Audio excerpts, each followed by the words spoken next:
Hey team, what is up, everybody? Welcome back to Dennis Who Invest podcast, where I've got returning face Dr. Jamil sat here in front of us. People may remember Dr. Jamil from the podcast we did a little bit a while back about how Jamil had managed to set up and run three dental practice by the age of 28, which is no flipping mean feat. So hats off to Jamil. And you know what? It's not like he's been sat around on his laurels since we last spoke. Even more has changed, which is why we've got Jamil back on here today. Jamil, how are you, my friend? I'm very well. Thank you. That's a very, very nice introduction. Makes you sound a lot more important than I really am, James. Super important. We're all super important in our own way, and you know what? What you've done is flipping incredible, mate. I didn't even know it was possible to set up a dental practice at 28. I don't even think I'd thought that far ahead. You know what I mean? But so Yeah. yeah, fair play, mate. It just shows you it's just mindset, though, isn't it? Like anyone can do it. Where are you going to Yeah, learn you the can most? do anything. When you're in the squeeze zone, you're going to learn the most. Yeah. You know? Anyway, Yeah. anyway, anyway. So what's new since we last spoke? We spoke about this is podcast number three, isn't it? Yeah. We're Number doing well. three, We're the doing well, trilogy. James. Part three, So bro. we so the first podcast was about two practices. One of my first two practices. Hmm. We talked about valuations and stuff like that, of how I run a practice. I think we went off quite a bit of a tangent on the first one. Second one, we reeled it back in, spoke a lot about marketing, how I get patients, blah, blah, blah. So I say, James, I love sharing knowledge. If you allow me to, I will share how I've built a squat practice. And I did it on a really reasonable budget of less than 100 grand. So I think it would benefit a lot of people that are wanting to start. Would you agree? Super beneficial. Let's do it. Let's do it. How did that happen? So basically, my first practice, I tell you what the issue is. My first practice is only two surgeries, and we massively overgrown that surgery. Okay. So we're waiting, an average person is waiting about 4 to 5 months for a simple filling, for example. Um, and most of them, we're about 80 to 90% private, I think, at this moment. What happened was there was a building opposite me at a tattoo parlor, and I said, "Look, can I buy the building?" And she was umming and ahhing. Then she said somebody else has bought it. That deal fell through, and then she approached me again. I said, "Nah, you know what? I overvalued it in the first place. I'm not really keen." And then, as you do, I'm always looking on Rightmove anyway. I was just looking for commercial properties, and then I happened to stumble across this, the new practice, ideal for me, massive GP site, can't get planning without anything. It can't be used for anything other than a GP or a dentist. So it's a D1 category, shall we say. They tried to get planning for a flat, but it got rejected. So it's an ideal case. No other dentist bidded on it. I was the only guy, surprisingly. It did need a lot of work, to be fair, but yeah, that's how I came about it, really. So the reason I came about is not because I wanted to go open up a squat practice, is because our demand in number one practice was too much. This practice is about 20-minute drive away, so it's a good distance. You don't want to cannibalize on yourself neither. D1. What does D1 mean? Where is that category found? Where is it used? Who So, created that? so I think in England now, I think they got rid of D classification. I don't know what it means. All I know is E and D. There's these little different permits that the council give to each building. Right. So you wouldn't want to like a church in the middle of a nightclub street, or like is there to make sure it's in the right place. Oh, okay. So basically, D1 is used for medical purposes, dentists, GPs. I don't know what else is used for, James, if I'm being honest. In England now, I believe you don't need to have a D classification. I think you can open up with an E classification. So it's a lot broader, so a lot more properties apply to it. All right, it's just something. It's just some sort of terminology in Yeah. terms of categorization for the purpose of the building. Okay, fair enough. Let's reel it back into dentistry. In that case, I thought I was like D1. Is that dental one? What the heck is that? I didn't know what that was. Anyway, okay, cool. So you bought this practice, right? Then the next step was to kit it out, right? And this is the amazing part because you've done this in under £100,000, right? So this is the part I'm really intrigued about. Just how did you go about that? Because a lot of people that have listened to this podcast, a lot of people that are probably looking to start up a squat practice would want to self-fund it. I think it's quite difficult to get bank funding for a squat practice, or unless you try and find an investor. But what I did, so I found the building, acquired the building, and then I drew up the plans myself, with a guy from Fiverr. It sounds complicated, but it's really not. And in my opinion, I think we have a lot more knowledge than an architect does of exactly what we want. So I spent a lot of time designing it. I found a guy on Fiverr that just did all the CAD drawings. No So way. yeah, Really? charged like Yeah. 200 quid. No way. Oh, I'll tell you what it is, James. There's only five things that a dental chair needs. Okay. It's simple enough. And then you need to just have like 90 centimeters from the headrest around. It's not as hard as people make it out to be. Put it this way, I think of a dental practice such as kitting out a house, but you're kitting out more kitchens. So you're doing three kitchens instead of one kitchen. That's all it is, isn't it? Um, so I designed it all. So start plan one, I designed everything. Okay. Then we gutted everything out. I used a website called My Builder a lot. I didn't want to trust one contractor for everything. So I used loads of little contractors for each part of the build. The disadvantage to that is that I was quite heavily involved. And I wanted to be heavily involved. It's something I really enjoyed. So when I got to the contractor stage, I subdivided every job out to each contractor. So electrician had each room, stage one wiring, stage two wiring, what is exactly needed. And then they quoted a price based on that. One thing I did that was quite different to a lot of people is that all my contractors had company cards, my company cards. So they could just spend on my account and they would just give me a receipt with a justification. Because realistically, materials cost what they cost. There's no two ways about it. Did some of it get stolen? Probably, I don't know. But it was a good way of me managing how much, because I knew approximately if you know a pipe, you're going to run 10 meters of pipe and somebody buys 50 meters of pipe, alarm bells start ringing, don't they? So that's what I did. I split it up into loads of little jobs. You seen the pictures, James? I think I did a pretty good job. It's pretty nice. Astro Dental, wasn't it? Yeah. Looks cool to me, man. I love the rocket ship logo. Oh no, it's not. It's an astronaut with a rocket ship logo. Dude, that looks exactly like the rocket ship emoji. Is that what it is? No, it's actually it's something similar, but Yeah, it yeah. looks similar. Yeah, there we go. So I based when I tried to design brands, okay, now, when I was coming to name it, I was like, oh damn it, what do I name it? I could have named it the local area dental. Okay. So then I thought, no, people want to go to a fun, exciting. Like, did you see the emotions it had on you when you saw the logo? You're like, that's so cool. I liked it. Yeah. So that's what I want to do. I like creating fun, childish brands. Cool, Really man. resonate with people. So I didn't do the whole word astronaut dentals because a lot of people can't spell astronaut. If you ask 50 people to spell astronaut, you'll be surprised how many people can't spell it. So you Yeah. want it very easy to spell. So yeah, going off a marketing tangent. But yeah, I believe so that's what I did. There's a few other things that I saved money. So I got in contact with a dental company that specializes in new build squat practices. One of them quoted me 10 grand for them to design it. Okay. And I thought, blimey, what are they quoting 10 grand for? It's ridiculous, in my opinion. It's not anyone that's listening to this. If you're going to set up a squat practice, I think you need to spend a bit of initiative and spend a bit of time learning about electrics, plumbing, having base knowledge about electricity, about plumbing, about gas, about networking.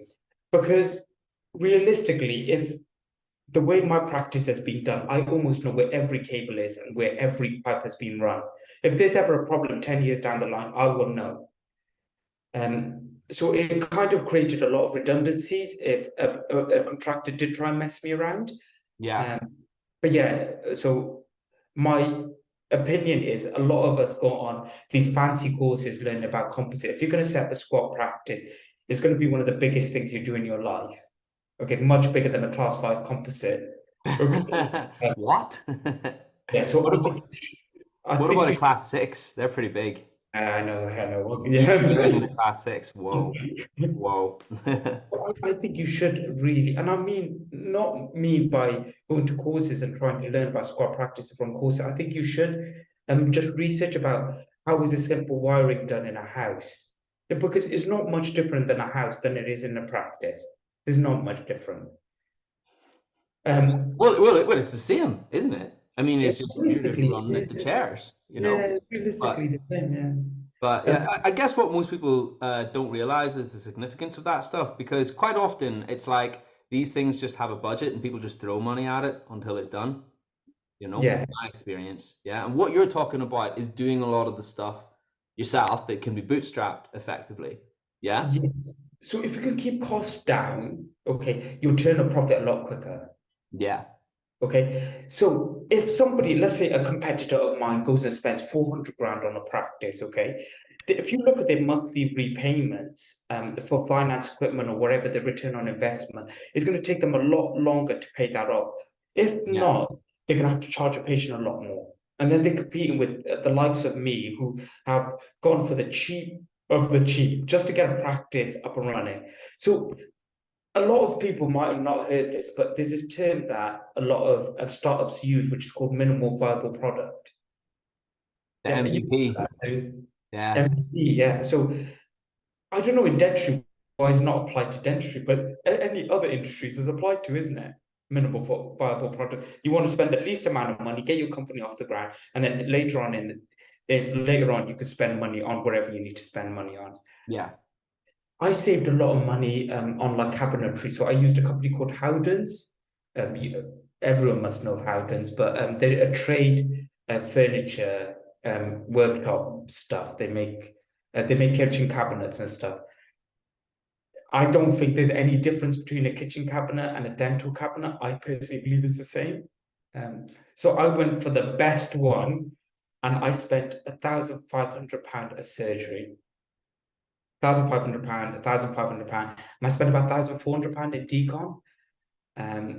If anyone's listening to this, they can Google Astral Dental Cavilli, and you can see the pictures. It looks pretty cool.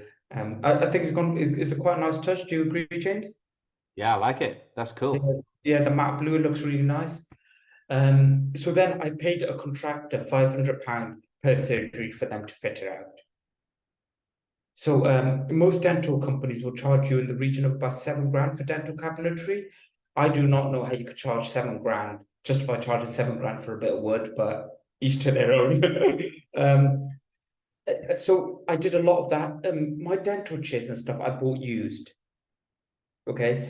There's two reasons I bought used. Number one is the lead time for dental chairs is about 9 months. You can produce a kid faster than you can get a dental chair, believe it or not. Another thing is it's because of the cost. So I just paid about 2 grand a chair. Okay. That might last me, it might last me 5 years, but at least my startup cost is quite low that in the future I can go and spend 10 grand on a Oh, chair. I like that. Yeah, I like that mindset. Yeah. So is it all about keeping your costs low so that you're not worried and you're not drowning yourself in debt? Because I believe if your startup costs are quite high, naturally so, you'd be hoping, oh, I hope that patient takes that treatment plan because I've got X amount to pay. What if something happens to you? What if you get into an accident and your arm breaks? Then what? Then you've got this huge, whether you like it or not, still got a loan to pay. You've got Yeah. finance agreements to pay. So even to the level where I bought used X-ray arms and holders, I bought used suctions. What did I buy? I bought a used Vista scanner. Everything I bought was used. Yeah. I'm that type of guy will be happy to take the risk. Okay. Yeah. I'm happy knowing I'd rather cancel a day of surgery rather than spend an extra. For me to get all that equipment new, it would probably cost me about 70 grand. Well, each surgery 10, probably about 70 grand on top of what I've already spent. Yeah. I can't earn 70 grand in a day. Yeah. All right? Yeah. Yeah. Think about how many days I could lose before it would be worth me buying a chair. And don't new chairs break down? Yeah, exactly. Yeah. Everything breaks down. You're just gambling on your chances. And you know the money I saved, I'd rather, so I've got up to 5 surgeries in this place. So I'd rather get out the other 5 surgeries. Makes total sense, bro. So then I've got that redundancy that if a surgery does break, I can use another one. A lot of people won't be fortunate to have that. But in my opinion, you're better off getting one brand new chair. If you're that worried about to get one brand new chair and get one used chair. So at least you've got that redundancy as well. Yeah. Most people have enough surgery space for 2 surgeries. Very, very, very cool. Okay, awesome. Well, some words of wisdom there, because how often do we just throw money at these things is what I was saying earlier. Because most people are just in the mindset where they're just like, I just want to get this done. Where can I buy a chair? However much, here you go, done. Are you with me? You know? And that I would see, if I was in that position, I'd probably react exactly the same. Whereas if you're a little more thoughtful about it, like what you're being, what it means is you can do it in a much more efficient way and use all these little hacks along the way. Yeah? Anything else? Anything else that you can, that was big for you, significant? So I'll tell you my bad experiences. All right, yeah, let's do that. So I thought, yeah, I'm a hero. I'm young. I could do this myself. So the first day on site, I had a demolition contractor in, gutting out contractor, and I had a waste disposal contractor. First day I walked in at lunchtime. This started already, and they're about to fight, and I was like, I really cannot be helping this today. So obviously, I got rid of. I knew which contractor was causing me the issue. But the great thing with me is that because I didn't get fully into bed with any contractor, I almost could get rid of any contractor with a click of a finger because we had discussed every portion of the project. So if I wasn't happy after they did surgery 1 wiring, I could get rid of them. Got you. Yeah. There is no headache. There's no argument of, no, actually, I did more money's worth. No, we agreed a set fee. That's it. Yeah.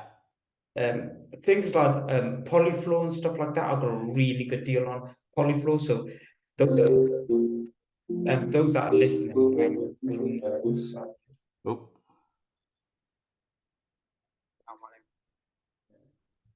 Give me a second, Jake. Sorry about that. It's all right. You're a busy man. You're actually on site at present, so it's cool that you're taking phone calls, you know, and it's cool that you're keeping on top of things, which is great. James, you know what? So that was one of the disadvantages of it. Another disadvantage was because you're losing loads of little small contractors. When they installed the dental chair, okay, we put the suction on, and I go to my engineer. I'm like, the suction's not powerful enough. And then they blamed the guy who put the pipe in. I said, "Is the pipe? There's a split in the pipe." I was like, "Nah, not today." Because at this point, James, you have to remember they concreted the floor and also they put the polyfloor in. So if there was a true split in the pipe, I would have to rip up the whole floor, break the whole concrete to see if there's a damaged pipe. Thankfully, it wasn't that. There's way of isolating things and working out what the issue was, but thankfully it wasn't that. But that was a gut-wrenching moment. Like I was like, oh my gosh. If that was the case, that would delay the project by a month at least. To rip up the floor, find a contractor to break through the concrete, to replace the pipe, to put everything back. That's a big old job, that is. So that was another gut wrench. So you take a lot of the risk in a project when you manage it yourself. Was it fun? Would I do it again? Yeah, I would do it again. I learned a lot on the way. You probably heard me speaking to contractors, James, before we started. Yeah, a little bit. Yeah. So we got a problem with one of the pipes. With one of the pipes, as in when we're putting the hot water in, the decon is not running as powerful as we want. So then it's just a problem solving, and us dentists, we're great at problem solving. You just work out what you think might be the problem, and if the problem can't be resolved, you just run a new pipe. Not the end of the world. But yeah, so I split up the project a lot. Now, a lot of people that are listening to this might go to one big contractor and say, "No, I don't want any headache. I want this contractor to do everything." Okay. Yeah. When somebody like that does go to a big contractor like that, they rub their hands together, okay, because they got to take into account mitigating circumstances that might happen during the build. If they agree a set figure with you, they've agreed a set figure. What if there's a problem with one of the walls and the walls need to be knocked down and rebuilt?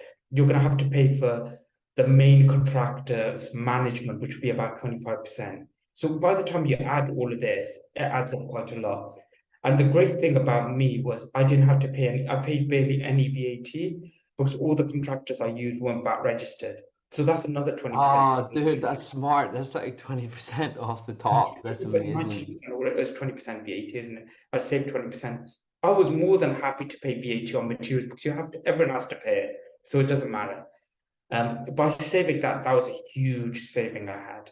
So not only on, if you're using a big contractor, not only are you paying quite a lot for contractors for the hourly rate anyway, but you're paying another 20% for VAT on top. So that's the issue. So that's another way I've saved a lot of money. In my opinion, James, me having amazing work in my surgery and all the corners being bang on 90% and all the rendering being perfect is not going to make me money, in my opinion. What's going to make me money? I'd rather save 50 grand and blow 50 grand on marketing, because truth be told, that's what's going to get me patients through the door. Truth be told, my waiting room chairs are going to leave a positive impact on a patient. Truth be told, having nice pieces throughout the surgery, that's what really makes you money, in my opinion. Having nice artwork, having a nice website, you're better off saving the money and spending on a nice website. Because truth be told, that's what will get you.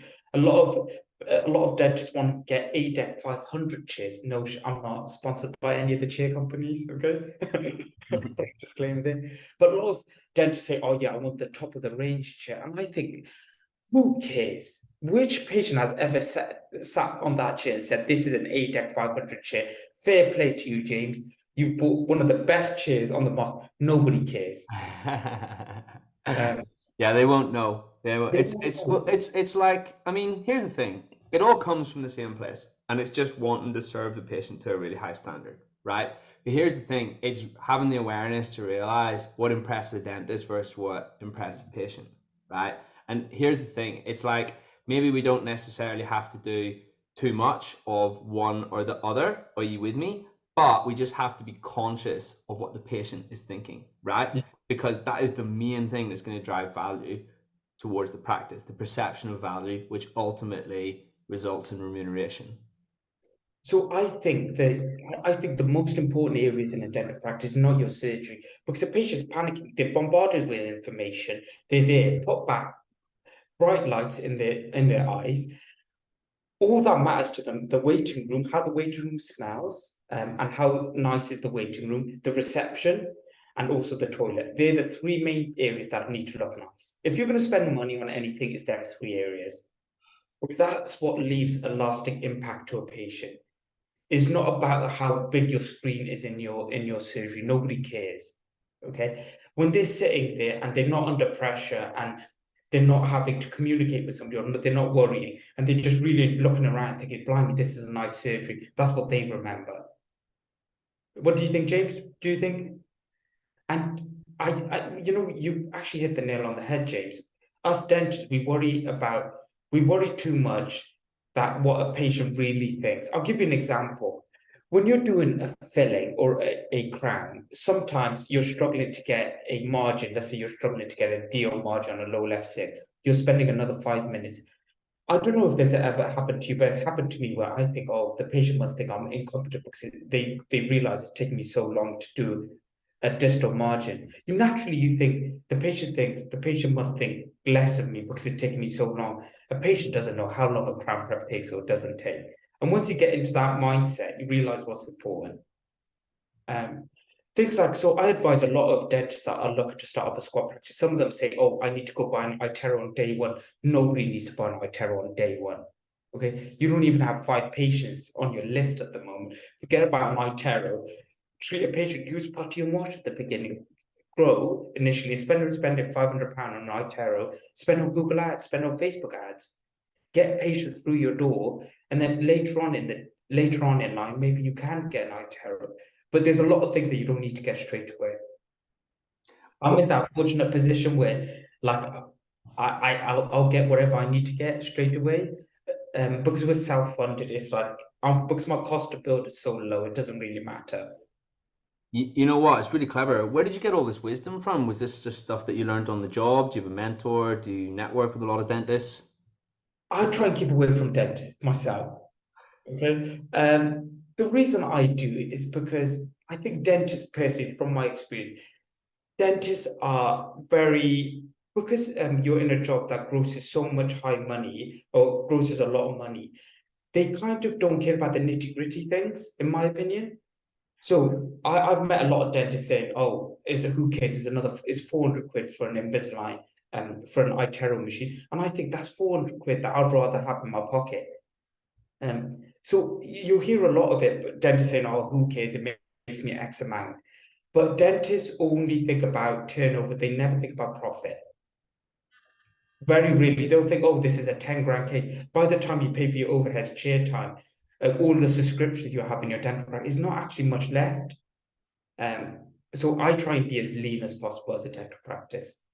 The more profit I make, the better for me, the less I can charge a patient.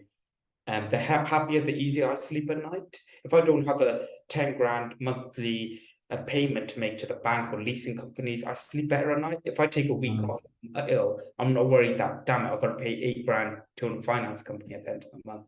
So I'm very risk adverse. I know your dentist who invest. Maybe your people who listen to you like risk, but I'm very, very risk adverse. I hate risk.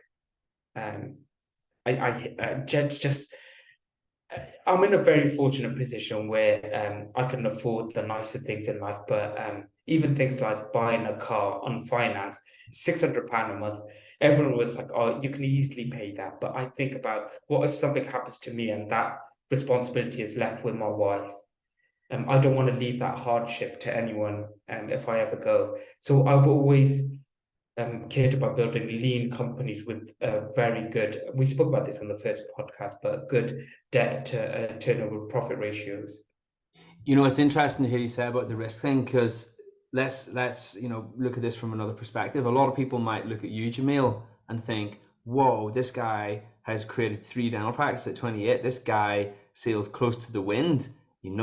He likes to roll the dice in life because that's how you're successful in business." So it's interesting to hear you say that. Are you with me? Very risk adverse. Yeah, it's interesting because from the outside looking in, some people might get that impression, right? And then, but from your perspective, you're like, "No, well, I do these things, and because I manage the risk so well, that these things that seem risky, actually, they're not so risky from my end because my cash flow is amazing. I've got a good profit margin, and it's not like I'm spending loads of it whimsically, right?" Because here's the thing, right? If you don't have that mindset, what I've always noticed is in business, you basically just do you just do what you feel, okay? Yeah. So what I mean is, if you have a good month, right, most people are like, "Oh, well, I'll spend a little bit then," right? Well, if you have a little bit of a slow month, most people are like, "Oh my God, I've got to work really hard to fix this." Are you with me? You know what I mean? So it's recognizing that side or aspect of your human nature, and then not letting it determine your actions too much, or having some sort of financial target and then hitting that, whatever that financial target is. And when you've done the math, that when you hit that financial target, that gives you a huge amount of breathing space. That's the other way to overcome that. It's either from being a little prudent, or by having some sort of target that means that you've got more than enough to suit whatever you're spending on. So in the midst of COVID, what happened was about a year after COVID, um, a year after COVID, what happened was, I'll show you how risk adverse I am, okay? A year after COVID, I had enough money in the bank to clear my loan off, okay? And the bank manager sat down with me and said, "Look," on a Zoom call, was like, "Jamal, you're never going to find interest rate this low." And I know this ideology of use other people's money to make money, but for me, it's not that. For me, it's what happens if I die and then somebody can't keep up the payments. All I want to do is just be profitable. And to finish off, James, there's one thing I want to tell people. A lot of people appear very successful on that outside. Okay, I analyze accounts. My wife calls me a loser, but I analyze accounts in my free time. Okay, I've analyzed hundreds of dental practices. Any of them are limited company, I've seen it. And one thing I find is that their debt to profit ratio is out of this world. Most practices will spend £1 million but be generating profit as principal led of 180,000. That is just abnormally large. You could do that a lot quicker with a lot less budget. So for anyone listening to this and feeling a bit shitty about themselves, just bear in mind, you do not know what loan that practice has. Although they're turning over as much as they are, maybe they have to in order to be sustainable. Otherwise, they'll go 6 foot under very quickly.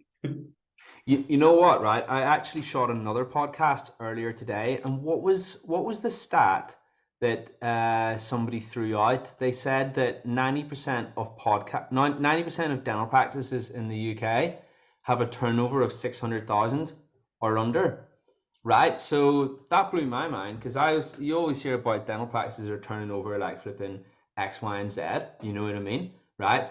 And it seems that those are the majority of dental practices.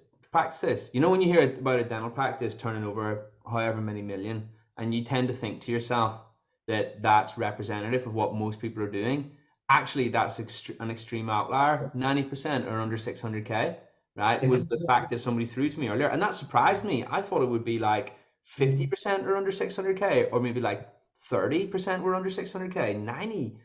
I know it's crazy. But Yeah. yeah, so if you can remember that's all I think people need to realize is don't look up, always look down. Sometimes I have the tendency of looking up. I see some of my competitors doing extremely well. And I'm saying, you know what, I'm in a very fortunate position. But James, I believe you've got to shoot. But can I just put a little message out there? If any of you guys need any advice about squat practice, I'm not any guru. Just feel free to DM me on dentist.jamil, and I'll give you my honest opinion. I always have and always will. Top stuff. Thank you so much for your time again, Jamil. That was that was a very insightful podcast, ever insightful whenever I get you on. So thank you so much once more. Thanks, Alex. Thanks. We'll catch each other super soon. See you later. Bye bye.